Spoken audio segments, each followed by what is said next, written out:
My name is Victoria. I'm a graduate student of SolBridge International School of Business.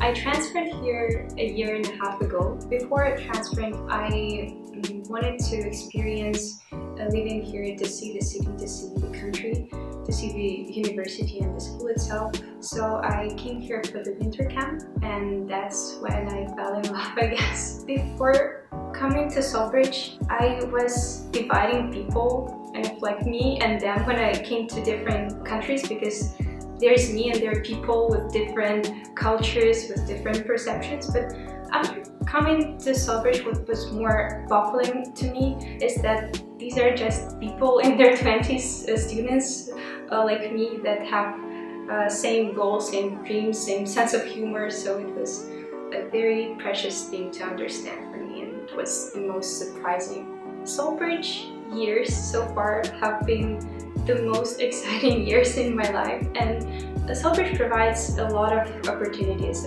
for growth, for self-development. So if you know how to use these opportunities, if you know how to have fun in between, then SolBridge can be a very good college university choice.